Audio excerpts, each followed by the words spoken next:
Hey, babe. How you doing? I miss you too. I wish we didn't have to be apart for this long. How are you doing? Not great, huh?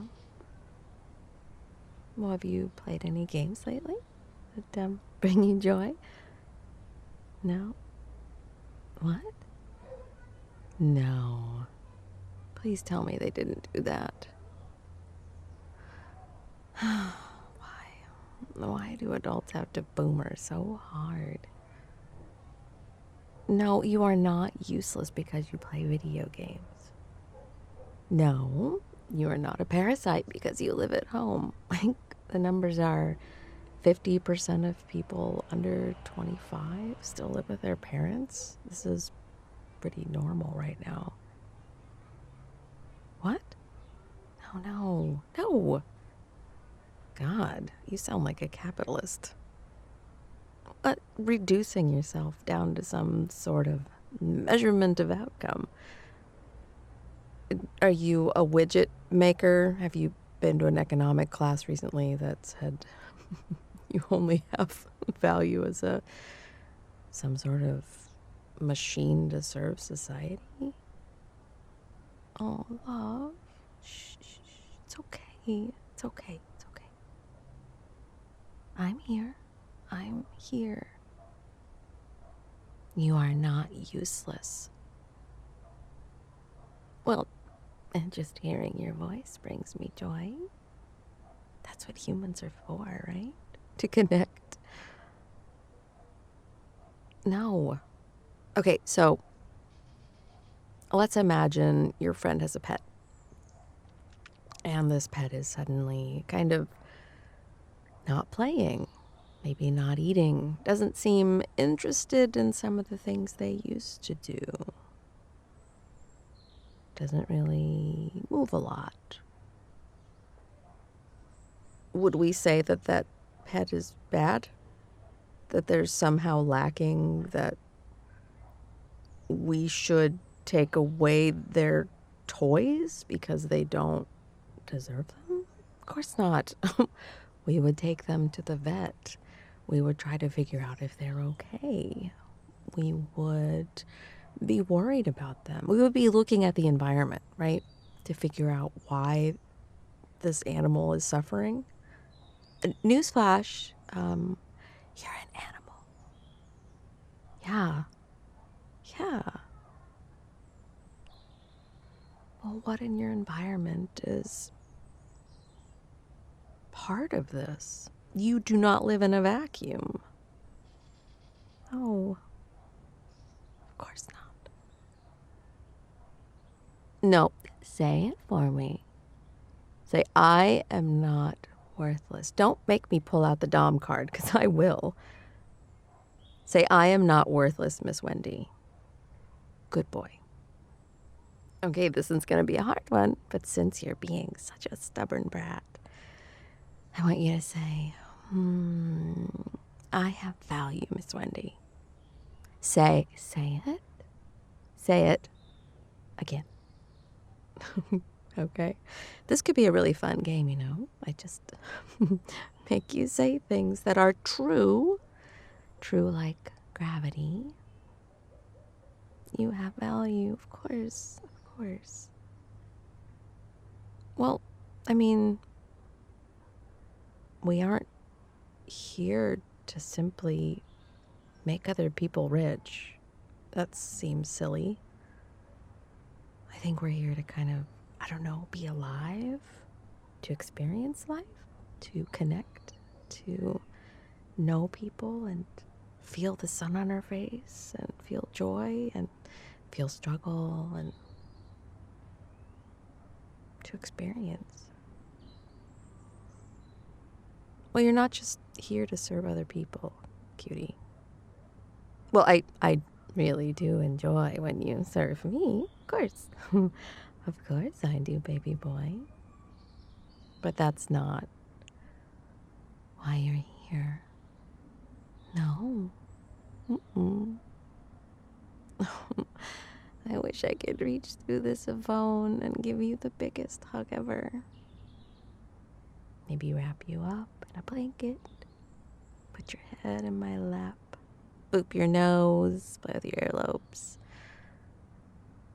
Maybe read to you. Would you like that if I read to you?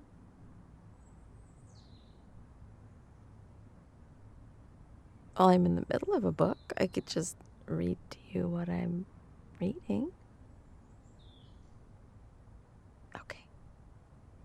And how about you lay down? Be a good boy and lay down. Find a spot. Get all snuggly. Maybe grab one of your stuffies and squeeze them.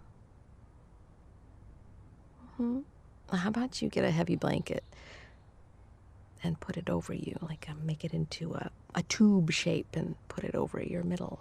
You can pretend it's my arm. That's what I do with my weighted blanket when you're not around. Yeah? Of course, I miss you. Of course. So yes, I snuggle my pillow and throw a weighted blanket over my side so it feels like I'm not alone. And sometimes I tuck a pillow in behind me so it feels like you're the big spoon. Sometimes I pretend I'm the big spoon and you're the little spoon. Snuggling you is the best. It's the best. And it brings us mutual joy, doesn't it? So you get all snuggly. And I know I'm far away. I know I'm not there with you right now, but I want you to close your eyes and know you aren't alone.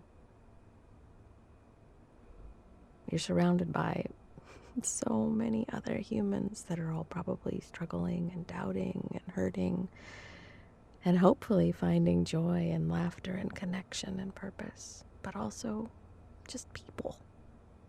You're not alone. No.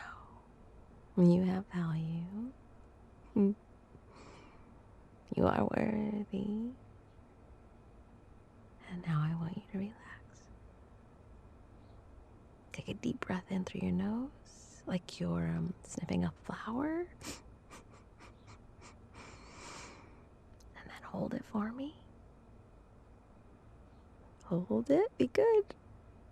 And now blow it out like you're blowing out very, very many. Like you're blowing out the candles on your grandma's birthday cake. Ready? Well, hopefully you were blowing it out because I got distracted by explaining it. Okay. No, you done? Okay, take another deep breath in through your nose. And then hold it. Hold it or I'll tickle you. Hold it. And now blow out those candles. All the way out. One more time. Maybe I baked you something. Smell it. Your favorite cookies. And then hold it. You want to hold that good smell in. Hold it, hold it, hold it, hold it, hold it, hold it, hold it. Good boy. Now blow away all your troubles.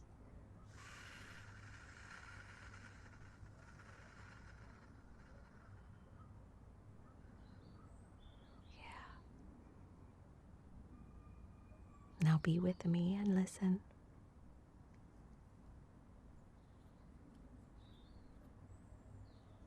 It's around here somewhere. Well, I found a bookstore locally. Keep your eyes closed. It's a used bookstore. And I found an old book. Yeah. The one the YouTube gods won't get mad at me for reading to you. Shh. That fourth wall, huh? Well, how about I start at the beginning, huh? I'm not going to tell you what it is. Well, there was a movie based on this recently, and I think there was a classic. I'm not going to read you the list of characters because that would give it away. Your job is to focus and try to figure out what story I'm reading you. Oh, I'm not even going to give you the name of the chapter because that would be too many hints and you are too smart for your own good. So, shh, shh, shh, shh. Close your eyes again, big boy. Okay.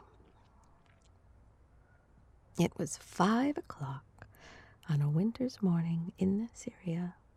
Alongside the platform at Aleppo stood the train grandly designated in railway guides as the Taurus Express. It consisted of a kitchen and a dining car and a sleeping car and 2 local coaches. By the step leading up into the sleeping car stood a young French lieutenant, resplendent in uniform, conversing with a small man, muffled up to the ears, of whom nothing was visible but a pink-tipped nose, I would boop it, and the 2 points of an upward curled moustache. It was freezingly cold, and this job of seeing off a distinguished stranger was not one to be envied, but the lieutenant performed his part manfully. Graceful phrases fell from his lips in polished French. Not that he knew what it was all about. There had been rumors, of course, as there always were in such cases. The general's, his general's temper had grown worse and worse. And then there had come this Belgian stranger, all the way from England, it seemed. There had been a week of curious intensity, and then certain things had happened. A very distinguished officer had committed suicide. Another had suddenly resigned. Anxious faces had suddenly lost their anxiety. Certain military precautions were relaxed. And the general, the lieutenant's own particular general, had suddenly looked 10 years younger. He had overheard part of a conversation between him and the stranger. "You have saved us, mon cher," said the general emotionally, his great white moustache trembling as he spoke. "You have saved the honor of the French army. You have averted much bloodshed. How can I thank you for acceding to my request? To have come so far." To which the stranger had made a fitting reply, including the phrase, "But indeed, do I not remember that once you saved my life?" And then the general had made another fitting reply to that, disclaiming any merit for the past service, and with more mention of France, of Belgium, of glory, of honor, and of such kindred things. They had embraced each other heartily, and the conversation had ended. As to what it had all been about, the lieutenant was still in the dark, but to him had been delegated the duty of seeing off this human, whose name I'm not telling you, because I think you'll get it if I do. So I'm going to be a brat. It had been his duty to see off this human on the Taurus Express, and he was carrying it out with all the zeal and ardor befitting a young officer with a promising career ahead of him. "Today is Sunday," said the lieutenant. "Tomorrow, Monday evening, you will be in Istanbul." I might be saying that wrong. Well, you know geography's not my strong suit. It was not the first time he had made this observation.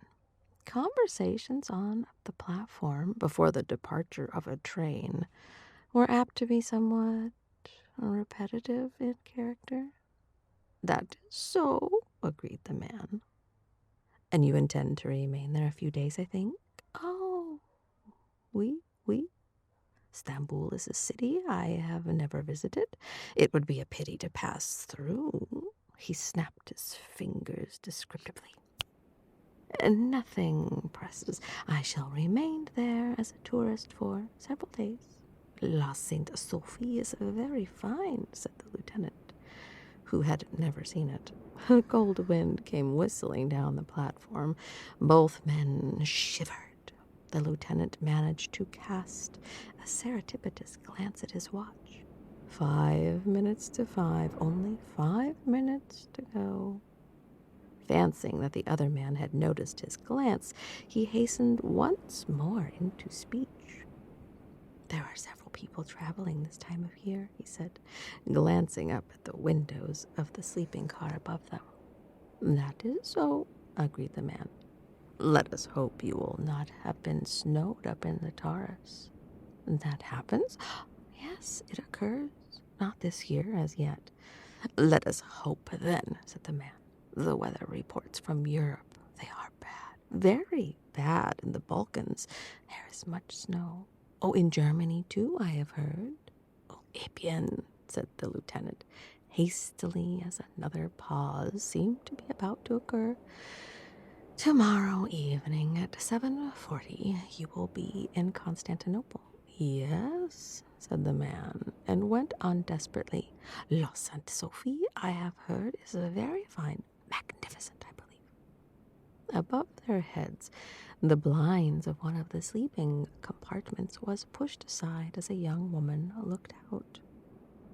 Mary Debenham had had little sleep since she left Baghdad on the preceding Thursday. Neither in the train to Kirkuk nor at the rest house in Mosul, nor last night in the train had she slept properly. Now, weary of lying wakeful in the hot stuffiness of her overheated compartment, she got up and peered out. I hope you're not overheated. This must be Aleppo. Nothing to see, of course. Just a long, poorly lighted platform with loud, furious altercations in Arabic going on somewhere. 2 men below her window were talking in French. One was a French officer. The other was a little man with an enormous mustache.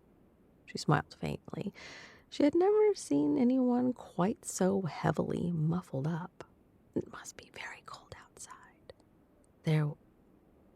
That was why they heated the train so terribly. She tried to force the window down lower, but it would not go.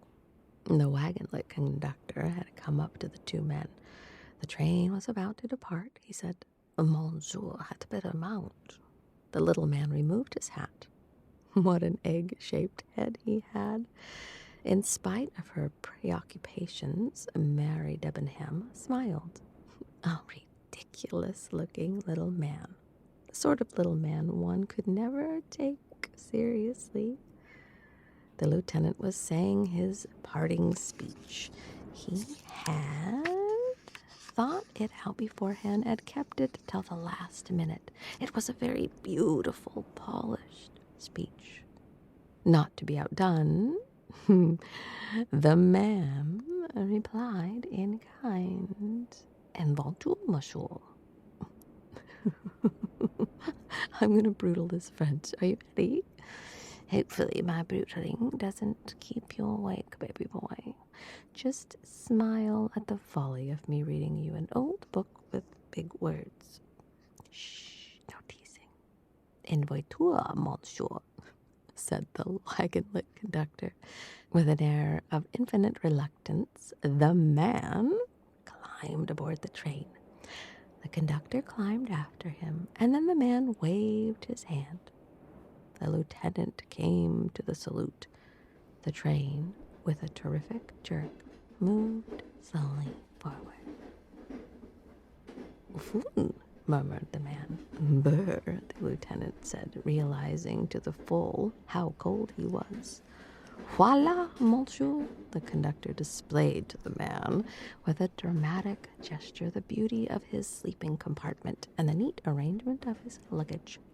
The little valise of monsieur, I have put it here. His outstretched hand was suggestive.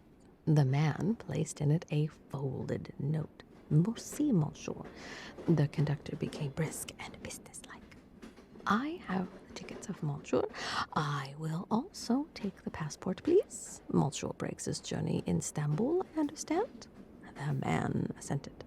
There are not so many people traveling, I imagine, he said. No, Monsieur. I have only 2 other passengers, both English, a colonel from India, and a young English woman from Baghdad. Monsieur requires anything? Monsieur demanded a small bottle of Perrier. I didn't know that company was that old. Yes, it's an old book. 5 o'clock in the morning is an awkward time to board a train. There are still 2 hours before dawn. Conscious of an inadequate night's sleep and of a delicate mission successfully accomplished, the man curled up in a corner and fell asleep. You still awake? I'll keep reading. When he awoke, it was 9:30, and he sallied forth to the restaurant car in search of hot coffee. There was only one occupant at the moment. Obviously, the young English lady referred to by the conductor. She was tall, slim, and dark, perhaps 28 years of age. Ooh la la. There was a kind of cool efficiency in the way she was eating her breakfast and in the way she called to the attendant to bring her more coffee, which bespoke of a knowledge of the world and of traveling. She wore a dark-colored traveling dress of some thin material, eminently suitable for the heated atmosphere of the train. The man, whose name I'm not telling you, having nothing better to do, amused himself by studying her without appearing to do so. She was, he judged, the kind of young woman who would take care of herself with perfect ease wherever she went. She had poise and efficiency. He rather liked the severe efficiency of her features and the delicate pallor of her skin. He liked the burnished black head with its neat waves of hair and her eyes, cool, impersonal, and gray. But she was, he decided, just a little too efficient for what he liked to call jolie femme. I'll have to look up these words later. Presently, another person entered the restaurant car. This was a tall man of between 40 and 50, lean of figure, brown of skin, with hair slightly grizzled around the temples. The colonel from India, the man thought to himself. The newcomer gave a little bow to the girl. "Good morning, Miss Debenham." "Good morning, Colonel Abernaut." The colonel was standing with his hand on the chair opposite her. "Any objections?" he asked. "Oh, of course not. Sit down." "Well, you know, breakfast isn't always a chatty meal." "I should hope not, but I don't bite." The colonel sat down. "Boy," he called in a peremptory fashion. He gave an order for eggs and coffee. His eyes rested for a moment on the man, but they passed on indifferently. The man, reading the English mind correctly, knew that he had said to himself, "Only some damned foreigner." True to their nationality, the 2 English people were not chatty. They exchanged a few brief remarks, and presently the girl rose and went back to her compartment. At lunchtime, the other 2 again shared a table, and again they completely ignored the 3rd passenger. Their conversation was more animated than at breakfast. Colonel Arbuthnot, I think I said it wrong before, although I still could be saying it wrong, talked of the Punjab and occasionally asked the girl a few questions about Baghdad, where it became clear she had been in a post as governess. In the course of conversation, they discovered some mutual friends, which had the immediate effect of making them more friendly and less stiff. They discussed old Tom somebody and old Reggie something else. The colonel inquired whether she was going straight through to England or whether she was stopping in Istanbul. No, I'm going straight on." "Oh, isn't that rather a pity?" "Oh, I should have been using accents. That would be fun." "No, I'm going straight on." "Oh, isn't that rather a pity?"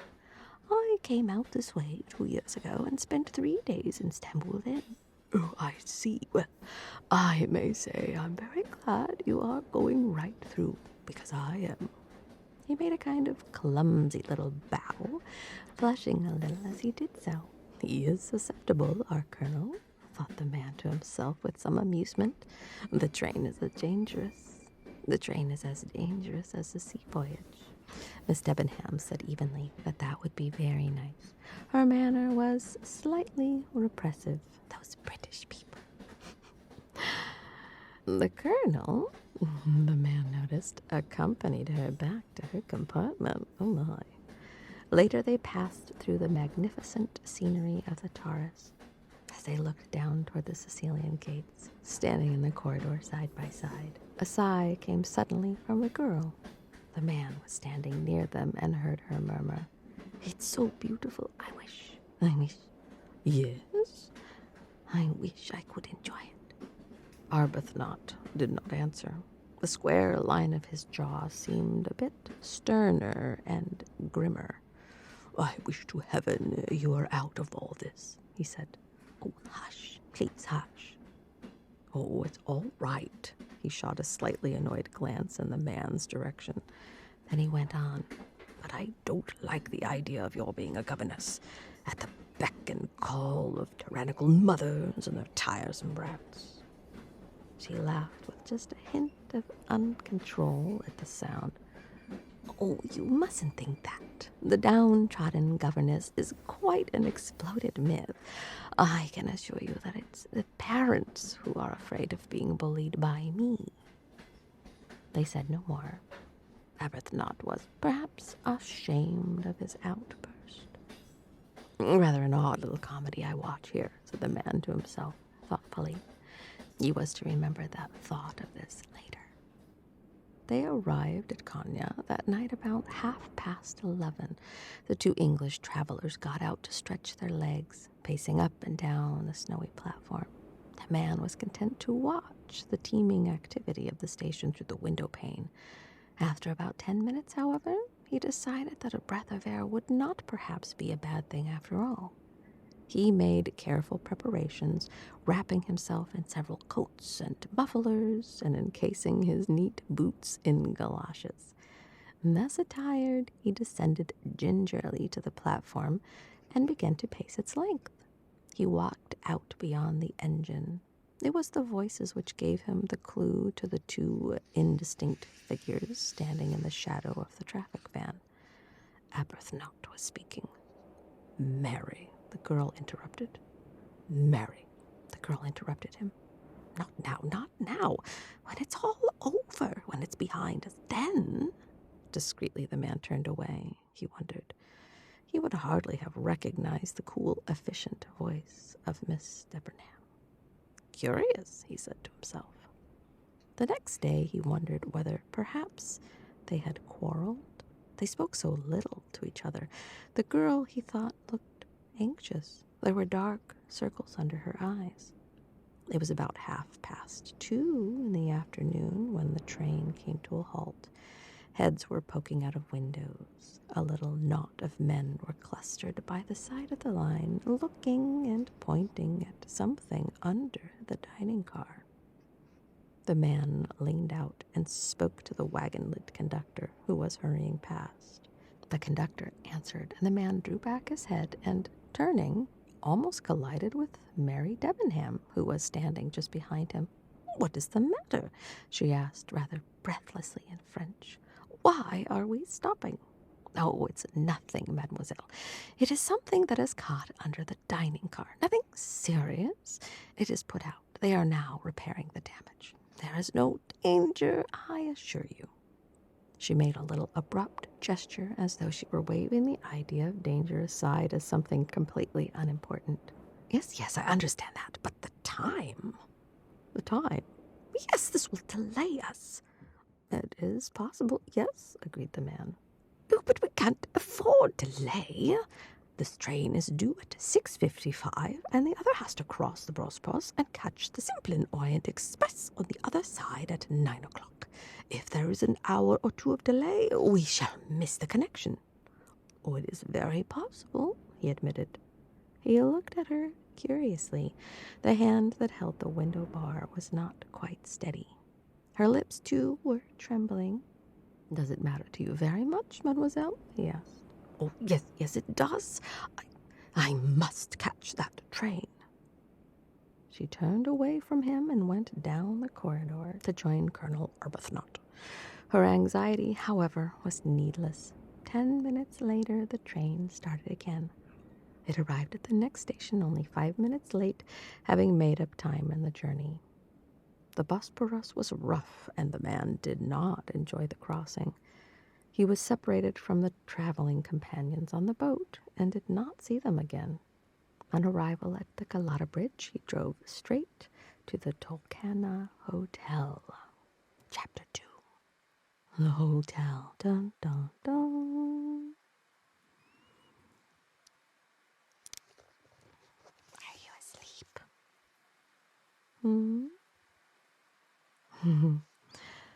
I don't know if you're sleeping, so I'll tell you what. I'm going to stay right here on the line, listening to you breathe. And I'm just going to be with you because I miss you, so I'm just going to type and get some work done. And if you wake up, I'll be here. You are worthy, love. Don't let anybody make you doubt that.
Good boy.